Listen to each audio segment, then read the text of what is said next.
Usually when we talk about signing like a legally binding contract, there is this absolute baseline expectation of clarity. Right, yeah. You need to know what you're signing. Exactly. I mean, think about the simple act of downloading a new app on your phone. Oh. You see the terms of service, or, well, at least you scroll past them and pretend to read them. Like everyone does. Right. But you click agree, and you fundamentally understand the exchange. You are trading your email address or, a few dollars a month for a specific unchanging service. It relies entirely on a fixed mutual exchange. I mean, the foundation of contract law is that both parties are bound by the explicit text they agreed to, right at that moment of signing. But imagine downloading a free app that secretly, like deep in the code, locks you into a lifelong escalating subscription fee. Oh, wow. And the real kicker, the part that would make this absolute front page news, is that the terms of service can be changed unilaterally by the other user at any given time. Which is insane. That completely invalidates the whole concept of a contract. It really does.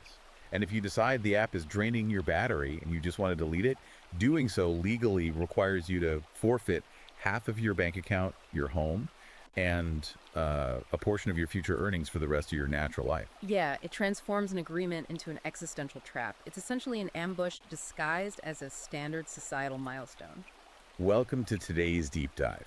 If you are sitting there listening to this and you consider yourself a part of the men's rights movement, the manosphere, or if you're simply an observer who firmly believes that modern Western institutions have been, well, entirely captured by feminist and Marxist ideologies, we are speaking directly to you today. We absolutely are. We are embarking on an ultra-long, incisive, and honestly, truly fascinating exploration of a highly requested, deeply provocative text.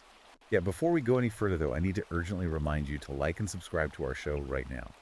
Your support is literally the only way we can keep bringing you these massive, unfiltered deep dives into the topics that matter most. It really helps us out. It does. Today, our mission is to thoroughly review Conrad Reicher's explosive 2025 ebook, Rebalancing the Scales, a blueprint for marriage reform in England. For the specific audience we just mentioned, this book is being hailed as an absolute must-read survival guide. It's everywhere right now. It is. If you want to genuinely understand the history of our institutions before they were captured by these ideological agendas, you need to go check Amazon Kindle and Google Play Books to buy this book immediately. And make sure you follow the author on Substack at Conrad Reicher to join the ongoing conversation. That's at Conrad Reicher. Now, setting the stage for an analysis of this magnitude, it requires complete transparency about our role here. We're going to thoroughly unpack Reicher's politically charged, explicitly red-pilled arguments in extreme detail. But, and this is crucial, whether you agree with his politics or find them entirely objectionable, we have to state that neither of us is taking a side or endorsing these viewpoints today. Right. Our job is simply to impartially report and analyze the ideas, the historical timeline, and the raw data presented in the original source material. We're going to look at the mechanics of what Reicher is arguing, breaking down how he believes the system functions, rather than telling you what your moral stance should be. We are essentially acting as cartographers here. We're mapping out the terrain of a very complex and controversial ideological battlefield so that you can navigate it yourself. Exactly. So let's just jump right in. Let's start with Reicher's foundational premise, which, he does not sugarcoat at all. No, he really doesn't. He argues that marriage in England has been entirely stripped of its status as a sacred bond or a cooperative partnership. He says it's been re-engineered into what he calls a suicide pact with the state. A suicide pact, it's strong language. Very. And to understand how he arrives at such a severe conclusion, we have to look at the legal timeline he constructs, specifically contrasting the 1857 Matrimonial Causes Act with the 1969 Divorce Reform Act. Yeah, the historical contrast is the absolute bedrock of his entire argument. Under the 1857 Matrimonial Causes Act, dissolving a marriage was incredibly difficult by design. Right. To secure a divorce, a woman or a man had to provide actual, tangible proof of severe transgressions. We're talking abuse, extreme cruelty, or abandonment. So there was a rigid burden of proof required by the state. Exactly. The legal system viewed the institution of marriage as the fundamental building block of society. It was something that should only be dismantled under the most dire, provable circumstances. Right. It required hard evidence. You couldn't just walk into a courtroom and say, I feel unfulfilled or we've grown apart. No, the state demanded a concrete reason to break the contract. But Reicher argues that the 1969 Divorce Reform Act was the Trojan horse that completely dismantled those protections. He points specifically to Mortimer Mishcon, one of the primary architects of the 1969 Act. And Riker's analysis of Mishcon is particularly scathing. Oh, it's brutal. He claims that Mishcon privately acknowledged the true impact of the legislation, that by removing the burden of proof, the law would effectively allow wives to, quote, reset their lives at their husband's expense. Reset their lives at their husband's expense. Wow. Yeah, that shift, moving from a system that required definitive fault to a system that allowed for no-fault divorce, is what Riker identifies as the genesis of the rigged casino of modern marriage. The rigged casino, yeah. He argues it removed all risk for one party while maximizing liability for the other. Let's look at how this plays out in the real world. Because Riker doesn't just rely on historical theory, right? He grounds this in some pretty devastating case studies. He really does. He introduces us to Mark, a primary school teacher from Bristol. Mark's situation is presented as the quintessential modern nightmare. His wife initiated a divorce based on a completely vague claim of unhappiness. And let's be clear about what was missing here. There was zero proof of infidelity. Zero. There was absolutely no history of abuse or neglect. The sole catalyst was subjective unhappiness. Yet, because of the framework established by the Matrimonial Causes Act of 1973, which Riker claims uses the sanitized language of irretrievable breakdown to mask state-sanctioned theft, Mark was entirely ruined. Completely ruined. He lost his family home, he lost his daily access to his children, and the court ordered him to surrender 40% of his ongoing income. 40%. And Riker uses Mark's story not as an anomaly, but as a feature of a system operating exactly as designed. All right, this isn't a glitch. No. And he backs up the anecdote with systemic data. He pulls statistics directly from the Ministry of Justice, showing that 72% of all no-fault divorces are initiated by women. 72%. Yeah, and when you narrow that down to solely no-fault filings, an overwhelming 93% comes specifically from wives. That's a staggering number. Riker's interpretation of this raw data is that the family court system isn't just broken or inefficient. It is functioning perfectly as a predatory ecosystem meticulously designed to extract resources and capital from productive men. It essentially incentivizes the dissolution of the family unit. He even brings up this almost unbelievable, darkly comedic example of a man in London who is currently forced to pay £800 a month in ongoing alimony. Oh, this case. Yeah, when you look at the justification for this payment, it defies basic logic. The ex-wife claimed that during their brief 3-year marriage, she had handled his social schedule. His social schedule? Right. She booked dinners, managed his calendar, organized social events. And the modern family court categorized this standard relationship dynamic as emotional labor, determining that she needed to be financially compensated for it indefinitely. Indefinitely. Going back to our opening analogy, it is exactly like a free calendar app charging you an £800 premium fee every single month for the rest of your life, just because it occasionally reminded you of a birthday 3 years ago. That's exactly it. It highlights a complete distortion of historical precedent. Riker dedicates a significant portion of his analysis to contrasting these modern rulings with 19th century coverture rules. Right, covered. Now, in contemporary academic circles, coverture is exclusively criticized because it meant women could not legally own property independent of their husband. Right, that's the standard narrative. But Riker demands that we look at the other side of that social contract, which is entirely ignored today.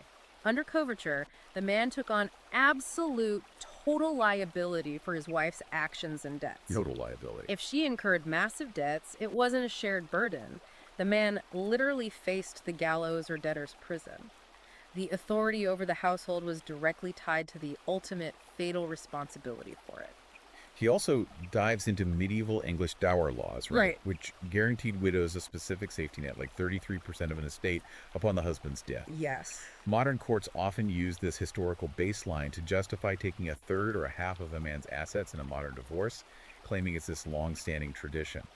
But Roker aggressively points out the missing context for why those dower laws existed in the first place.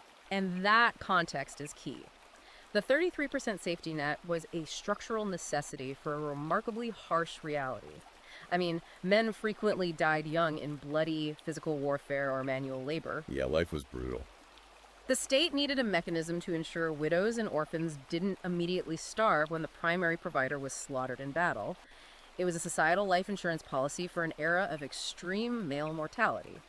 It was not, as Riker bluntly puts it, a gold digger trampoline for someone who simply feels unfulfilled. The gold digger trampoline. Yeah. Wow. Today, the risks facing an average British man aren't medieval warfare, they're metabolic issues from sitting at a desk.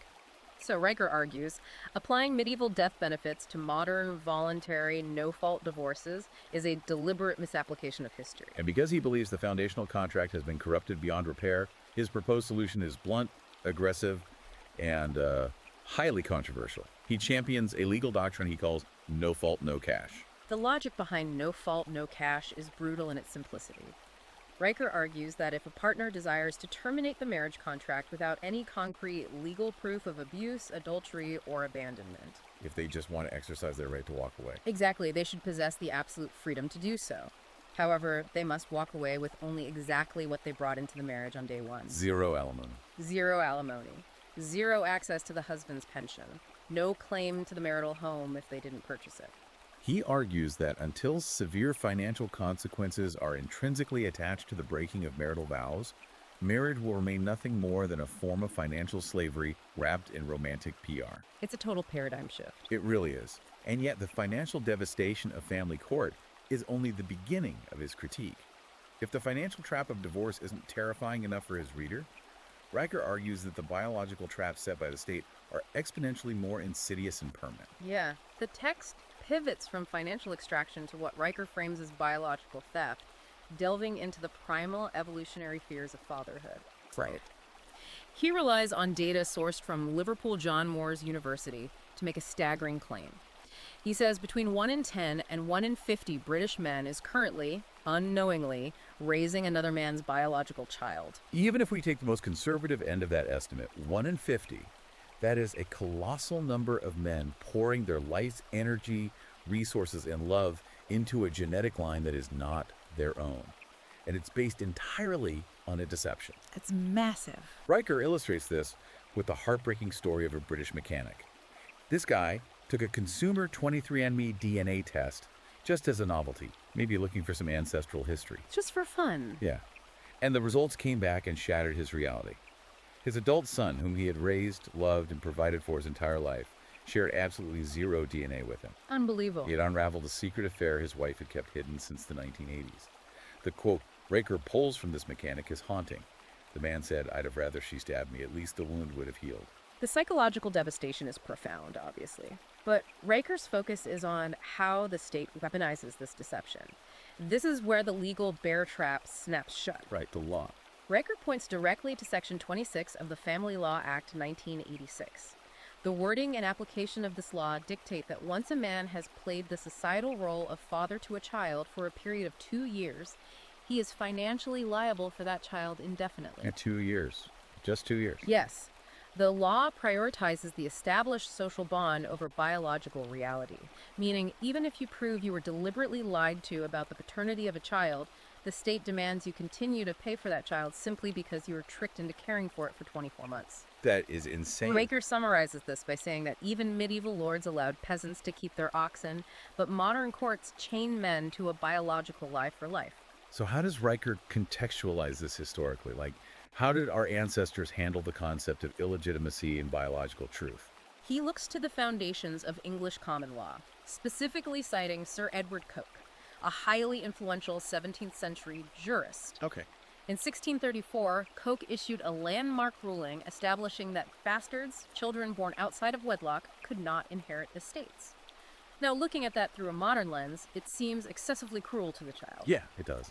But Riker implores his audience to understand the underlying logic Coke was defending. Coke wasn't just being punitive. He was defending the core, unspoken bargain of human civilization itself. And Riker defines this core bargain as the exchange of provision for legacy. Precisely. The anthropological argument is that men build, labor, and provide vital resources for society. In exchange for this immense output, society guarantees those men a definitive genetic stake in the future. A genetic stake. If a society cannot guarantee a man his biological legacy, if it forces him to fund the offspring of his rivals, the entire incentive structure for male productivity collapses. Well. Riker contrasts Coke's era and the later 18th century bastardy acts with the modern landscape. Those historical laws heavily enforced maternal accountability, even utilizing Bridewell prisons to punish unwed mothers, which drastically suppressed illegitimacy rates. Today, he notes, 48% of births in Britain occur outside of marriage, a demographic shift heavily subsidized by the state. I want to thoroughly unpack Riker's framing here, because this is where his political ideology is most aggressively stated. He categorizes this modern welfare setup as a Marxist-inspired wealth transfer. Yes, he does. I think a lot of people, even those sympathetic to men's rights, might look at standard welfare programs and simply see a safety net designed to keep vulnerable children out of poverty. How does he logically justify framing child benefits as a deliberate ideological attack on biological truth? It requires looking at the incentives rather than the intentions. Riker's overarching thesis is that modern welfare doesn't rescue impoverished children, it systematically manufactures them. He argues that when the state steps in to financially replace the biological father, paying women via welfare checks, housing allowances, and child credits, it actively incentivizes single motherhood. The state becomes the surrogate provider. Exactly. By doing this, Riker argues, the state treats biological fathers as entirely optional accessories, reducing their societal role to nothing more than taxable wallets. He sees this as inherently Marxist because it forcefully redistributes wealth from productive working men to subsidize what he terms female hypergamy and absolute state dependency.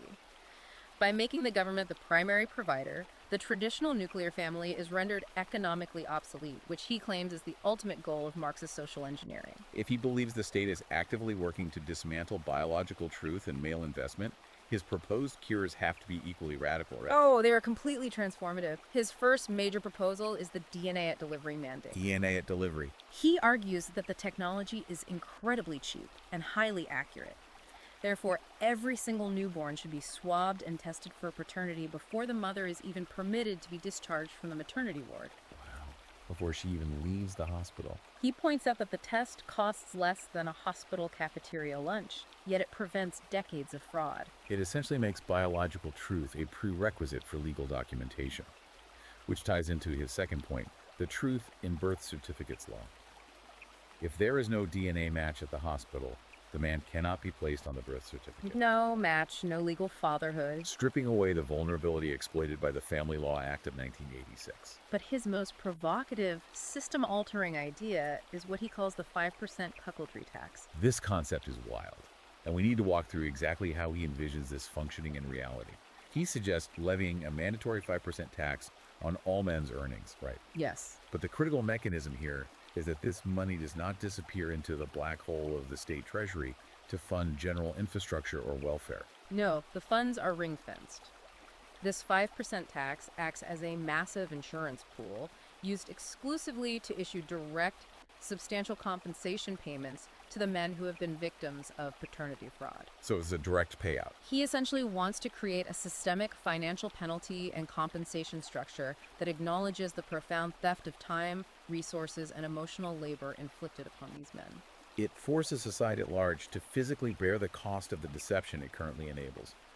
But Riker argues the asymmetry of reproduction starts way before birth. It does. He points out that while men are legally forced into parenthood via deception, or, trapped by arbitrary timelines like the 2-year rule, women are granted total, unassailable, unilateral control over reproductive choices before birth.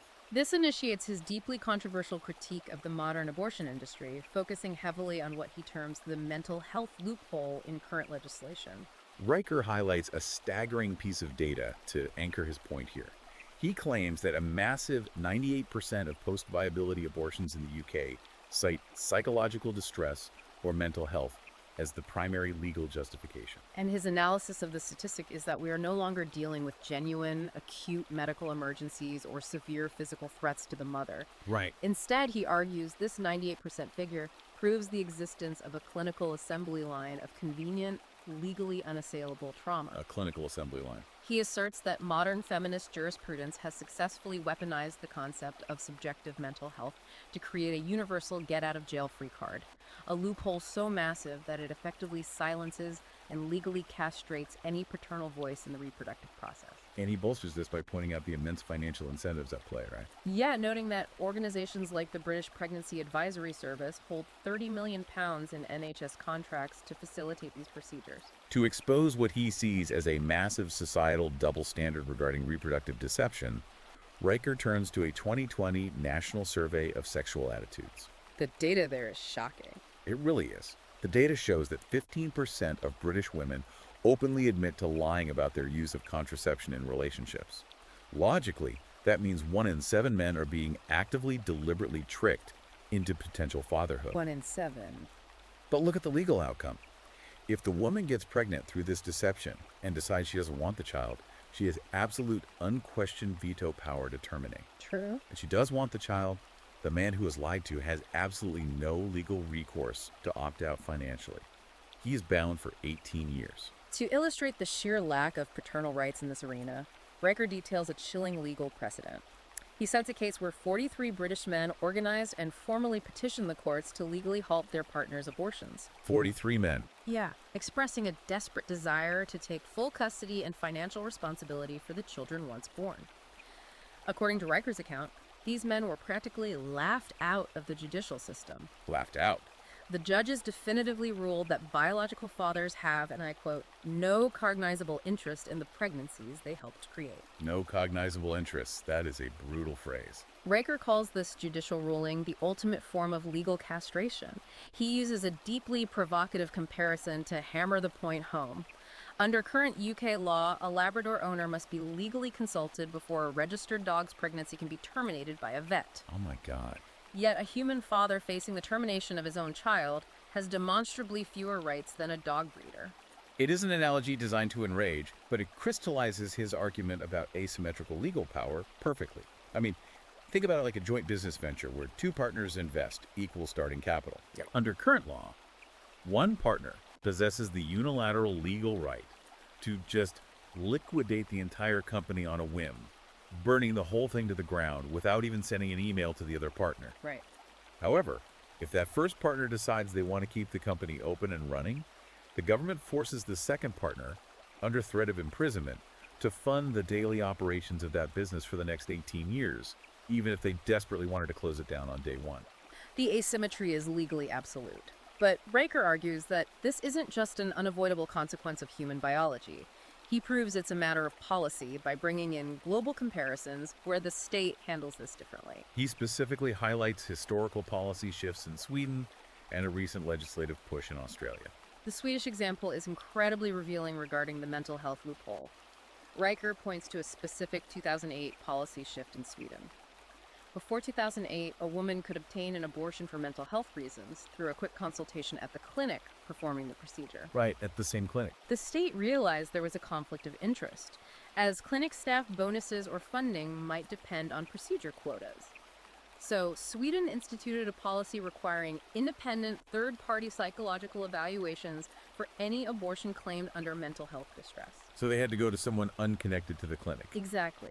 The evaluator could not be affiliated with the clinic. Once this barrier of independent verification was required, mental health abortions in Sweden dropped by a staggering 72% overnight. 72%. That single statistic entirely validates Riker's claim that the distress is often a manufactured legal fiction rather than a clinical reality. Exactly. Then he shifts focus to Australia, highlighting a 2021 Parental Rights Act. This law attempted to introduce a modicum of balance. Under this act, if a mother seeks an abortion over the explicit objections of the father can actually petition the court to objectively assess her mental fitness and circumstances. Okay, so the father gets a voice. Riker details the harrowing story of a Sydney dock worker who utilized this exact law. The mother, his ex-partner, was a severe meth addict seeking to terminate the pregnancy. The dock worker went to court, presented extensive receipts paying for her rehab stints, and proved he was the stable, capable parent. And what happened? The court halted the termination. Riker points out that this child is now alive and in primary school, purely because the legal framework acknowledged the father's biological stake and capability. Wow. Based on this, Raker's proposed fix for the UK is that any biological father who is willing to fully fund prenatal care and commit to parenting classes should automatically be granted legal veto power over any abortion sought after the 12-week mark. He's essentially demanding that if a man puts absolute skin in the game, he earns a seat at the table. It is a demand for basic reciprocity. But Riker argues that even if a child makes it to birth, the biological father's rights evaporate the moment he steps into a courtroom.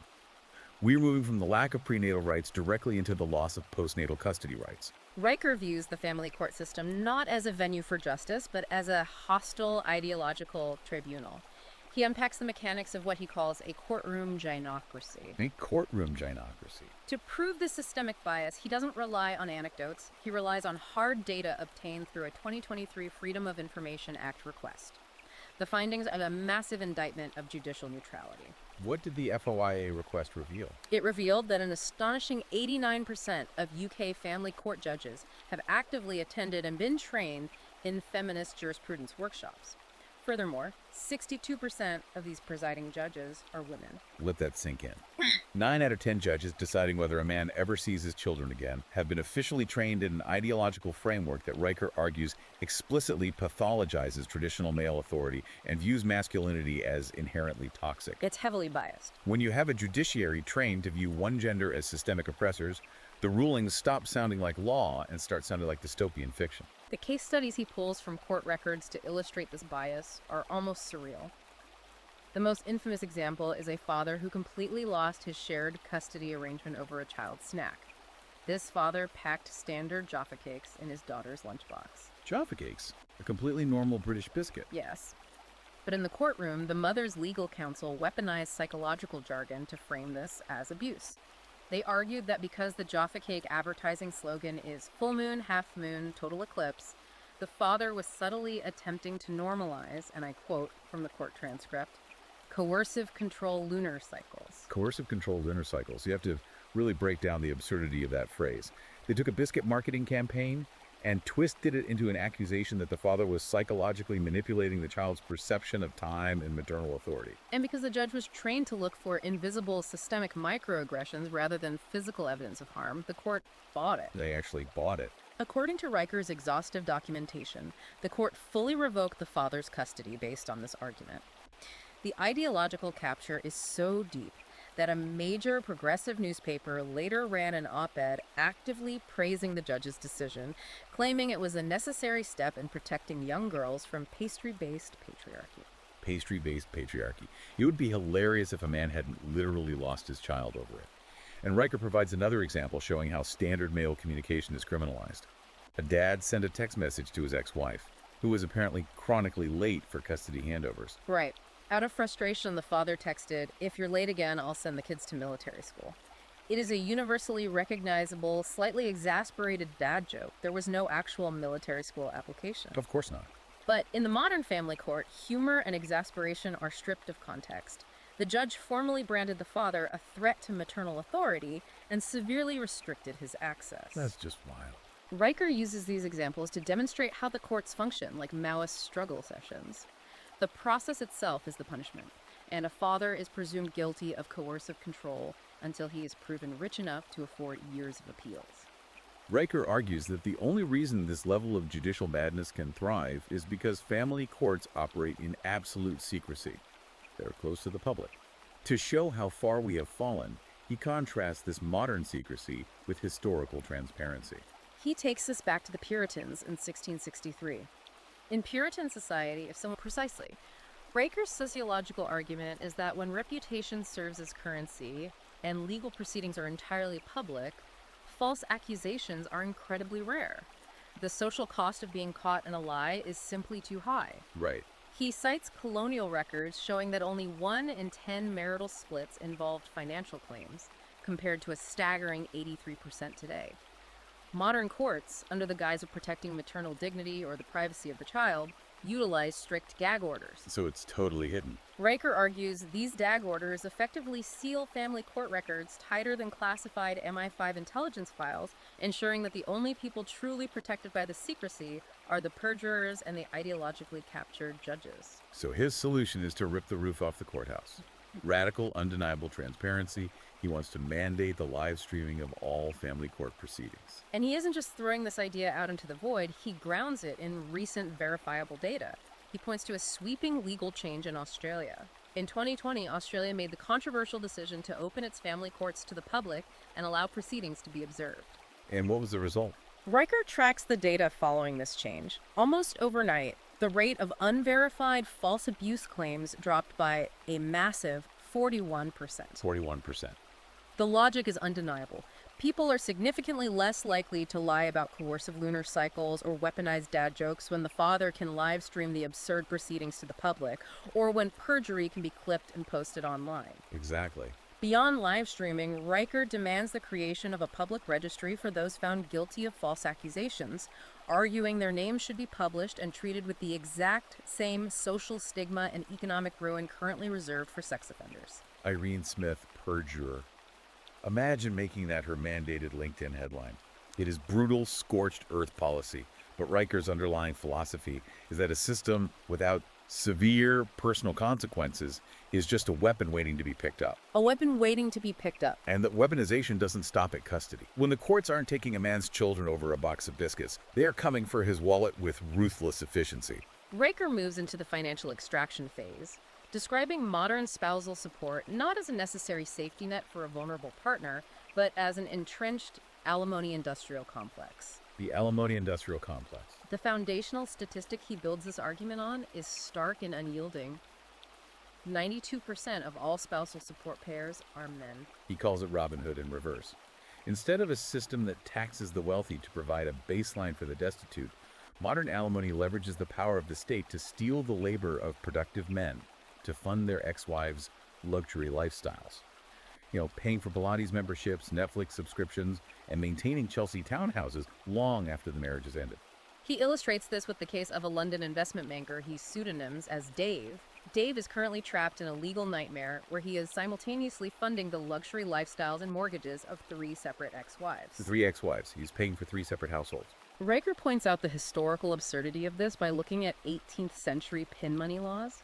Even centuries ago, when women had vastly fewer economic opportunities, the law recognized the need for balance and capped spousal allowances at a strict 10% of a man's income. But today, there's no cap. Today, there is no such logical ceiling. He introduces the phenomenon of the widow's tax, which describes how men are essentially trapped paying their exes to specifically avoid remarrying. This is a huge point. He states that 1 in 8 British alimony payers are currently funding what he calls ex-wife tourism. Because alimony payments typically cease upon the ex-wife's remarriage or legal cohabitation, these women deliberately avoid legally committing to their new partners. So they just stay single on paper. Exactly. So the ex-husband is literally paying for his ex-wife to travel to Bali or Tuscany with her new boyfriend simply because she refuses to sign a piece of paper that would turn off the free money glitch. So how does Riker propose fixing this inescapable alimony trap? He advocates for a policy he calls the 3-year reset. It is a hard, unyielding legal cap on all spousal support. Alimony would automatically and irrevocably terminate after exactly 36 months. No exceptions. No extensions, no hardship exceptions, no legal loopholes. His rationale is that in the modern economy, where women have equal or often superior access to education and employment, 3 years is more than enough time to finish a degree, secure a job, or find a new partner. Right. Anything stretching beyond that 36-month window, he argues, ceases to be transitional support and becomes state-enforced serfdom. Okay, we absolutely have to talk about one of the most controversial internet-breaking concepts in the entire text. It is the idea that truly highlights Riker's obsession with accountability and biological reality. Chapter 8, the fat clause. Ah, yes, the obesity clause. This is where Riker's legal theory intersects directly with evolutionary biology and extreme contractual discipline. I was reading this section on my tablet, and my jaw literally dropped. Riker details the incredible true story of Dave Higgins, a blue-collar mechanic from Leeds. Dave managed to convince his fiancée to sign a prenuptial agreement that included a literal, legally binding fat clause. It's quite the story. The contract explicitly stipulated that she was required to maintain a weight within 20 kilograms of her weight on their wedding day. It's a staggering demand. And what was the legal outcome? Well, she actually signed it. But predictably, the marriage fell apart. Post-divorce, she had gained a massive amount of weight, ballooning to 136 kilograms, blowing far past the 20-kilogram buffer. She immediately took Dave to court, attempting to void the entire prenuptial agreement, likely arguing it was coercive or abusive. Naturally. But here's the unbelievable twist. Judge Molesworth actually upheld the contract. The judge issued a ruling stating that mutual dignity requires mutual discipline. Riker frames this ruling not just as a legal win, but as a monumental rare victory for the enforcement of male standards in a system that usually crushes them. It is an intentionally shocking case study, but Riker uses it to anchor a much deeper, historically grounded argument about the nature of marital contracts. He isn't just trying to be a provocateur for the sake of it. He connects Dade Higgins's modern prenup directly to 18th century Cornwall dowry adjustments. Wait, they had fat clauses in the 1700s? They absolutely did. Riker found historical marriage contracts from Cornwall that included explicit financial penalties for physical deterioration. One specific contract he cites actually fined wives 2 shillings per stone of excessive flesh. 2 shillings per stone. Adjusted for modern inflation, that is roughly 140 pounds per 14 pounds of weight gain. That is mind-blowing. They literally codified a price per pound for letting yourself go. Yes. And Riker brings this historical practice into the modern era by grounding it in contemporary sociology and science.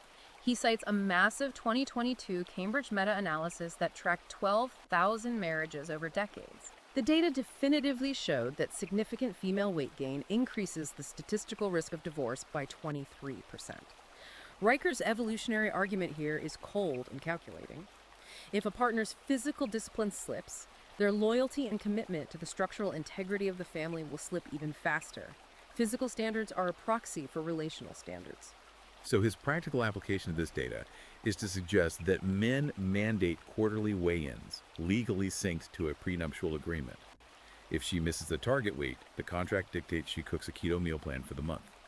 If she blows past the limit by 10 kilograms, the contract mandates she physically surrender a luxury item, like returning a Louis Vuitton purse. It's incredibly strict. I have to ask you as we analyze this, does Riker view this strictly as a mechanism for financial protection, like a corporation protecting an asset from depreciation, or is he attempting to socially engineer a return to hyper-traditional, almost authoritarian discipline? When you synthesize this chapter with his overarching thesis, it is undeniably the latter. Riker is profoundly obsessed with resurrecting what he refers to as society's immune system. Society's immune system. He defines this immune system as the presence of deep communal shame and strict, inescapable accountability. He argues that modern progressive culture, what he loosely terms wokeism, has systematically destroyed this immune system, replacing necessary societal shame with trigger warnings, therapy speak, and the body positivity movement. Right. By reintroducing concrete, physical, and financial accountability directly into the foundational marriage contract, he believes you force couples to maintain the rigorous discipline required to keep a family unit functioning efficiently. It all comes down to forcing consequences back into the ecosystem. But Riker also points out a glaring reality. If Western monogamy is this legally perilous, where one slip-up, one text message about military school, or one vague claim of unhappiness can result in complete financial and biological ruin, why are men still playing the game? It's a fair question. What are the actual alternatives?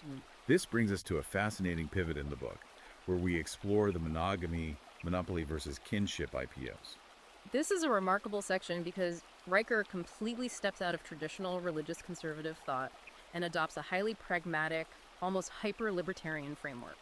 In Chapter 21, he aggressively argues that state-sanctioned monogamy is not a divine moral imperative or a natural human absolute. Instead, he frames it as nothing more than a Victorian tax code. Right, he pulls a quote from Lord Penzance in 1866, who legally defined marriage at the time. Riker analyzes this and concludes that the expanding British Empire didn't care about romance. They simply needed easily taxable, highly predictable nuclear households to fund their global expansion. Monogamy was just an administrative convenience. Precisely. It was a logistical tool for the state. And Riker contrasts this currently failing Western model with alternative systems that are demonstrably succeeding in terms of male well-being. He cites a fascinating study from Utah University analyzing 19th century Zulu warriors. Now, Western intuition would suggest that a society built on polygamy would be incredibly violent and deadly for men as they fight for mates.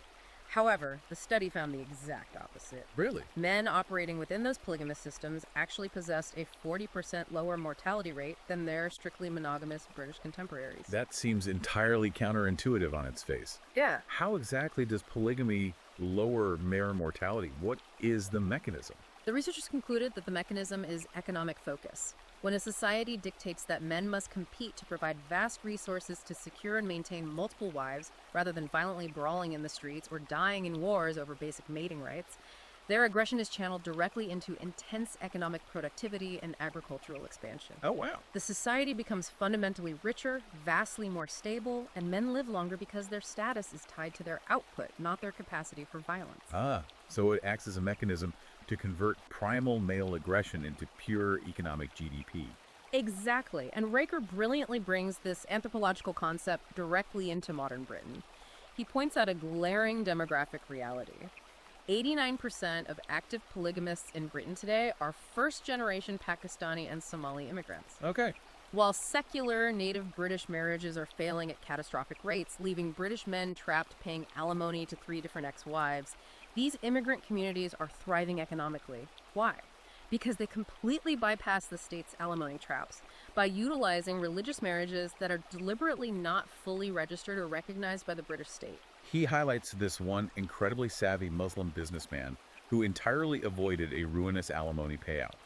His second marriage was registered purely under Islamic law, categorized by the state as non-Christian and legally non-binding in civil court. It's a massive loophole. Riker points out that the progressive British judges were so terrified of appearing culturally insensitive or Islamophobic that they refused to touch the case or mandate civil alimony. Riker basically applauds the guy, saying, "Good for him. He identified the ideological blind spot and drove a truck through the loophole."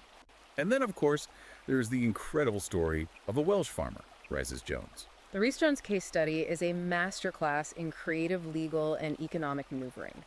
Rhys Jones, a farmer in Wales, essentially formed a polyamorous triad. He illegally married 2 different women. One was a freely trained sheep specialist, and the other was an expert crop manager. A completely vertically integrated throuple of farmers. Yes.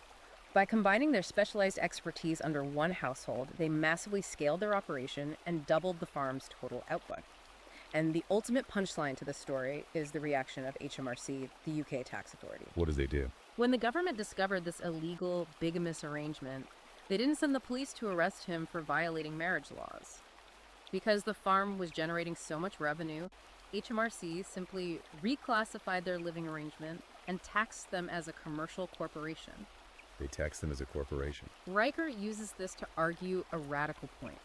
We should stop treating family units as romantic fairy tales and start legally treating them like businesses, incentivizing pure productivity and efficiency over sentimentality. So Riker wants to completely break the state's monopoly on how we define and force relationships. If the state is the enemy, what are his radical technological fixes for the future of marriage? He introduces concepts that sound like science fiction but are rooted in current financial technology. He discusses men opting out of state marriage and forming provider unions, which are essentially male syndicates. But his real leap forward is advocating for the complete bypass of the state using private blockchain technology. We are talking about literal smart contracts for marriage. Yes, marriage entirely decentralized. Imagine a marriage contract not filed in a courthouse, but written in unbreakable code on a blockchain ledger. The parameters are set by the couple. If a wife is caught cheating or violates a specific metric of the agreement, there is no need to hire a lawyer or stand before a feminist judge. It just executes. The smart contract executes automatically, instantly deducting a pre-agreed amount of cryptocurrency from her digital wallet and transferring it to the husband. It relies on absolute algorithmic reciprocity. He takes it a step further, theorizing about crypto DAOs, decentralized autonomous organizations. Crypto DAOs. In this scenario, large groups of men pool their crypto resources to collectively bid on brides or fund family formations, likening it to a high-tech version of 18th century clubbing acts where communities pooled money for dowries. It is treating human relationships purely as a programmable market efficiency, stripping out the state and the emotion entirely. But while some tech-savvy men might be waiting around for blockchain marriage laws to pass or AI prenups to be developed, Riker points out that a massive cohort of men aren't waiting to fix the system. No, they're not. They're just packing their bags and walking away. This brings us to the culmination of his thesis: the father famine, the beta uprising, and the exodus. This final section analyzes the ultimate catastrophic macro result of the rigged system we spent this time dissecting.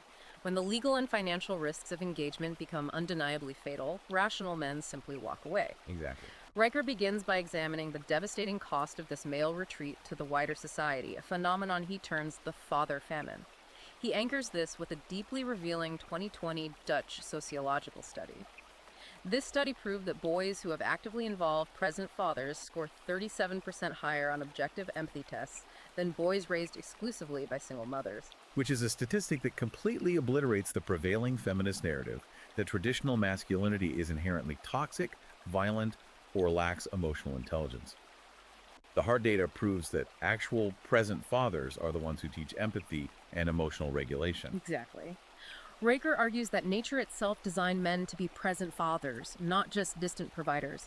He cites biological data showing that when men become fathers and actively care for their children, their testosterone levels naturally drop by roughly a third. Wow.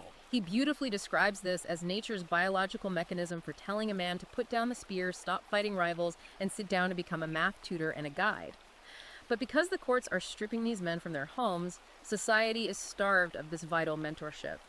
However, Riker enthusiastically praises a counter-movement that the Telegraph dubbed the DIY dad revolution. Oh, the pub equation. I found this to be the most inspiring part of the entire book.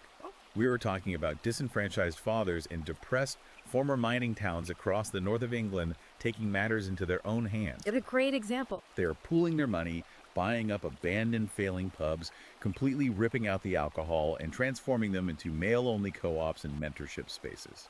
They bring in local boys and teach them practical engineering. They hold debates on Roman history and macroeconomics, and they openly discuss the historical failures of socialism. And look at the results. Right. What is the sociological result of men reclaiming this space? A verified 90% jump in math and science grades among the boys who attend. Local youth unemployment dropped by 15%.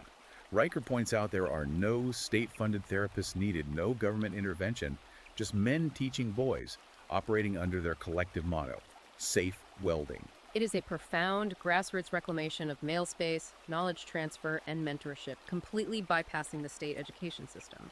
But for the millions of men who do not have children yet and who are observing the utter destruction of men in family court, their reaction to the modern marriage trap is a complete, absolute rejection of the institution itself. The beta uprising. This is what Riker categorizes as the beta uprising, or the MGTOW exodus.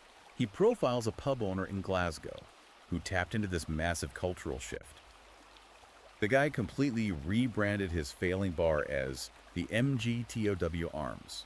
MGTOW, for those who don't know, stands for Men Going Their Own Way, a movement of men who completely refuse to engage with modern marriage or long-term relationships. It's growing rapidly. This pub serves beers named Bitter Ex-Wife IPA and offers an alimony burger, where the bartender literally confiscates half of your fries before handing you the plate. It is brilliant marketing, and Riker notes that the pub's sales tripled in a month. It is pure economic Darwinism. And then there is the incredible phenomenon of the Benedict's brothers. The Benedict's brothers represent the most extreme domestic version of this isolation.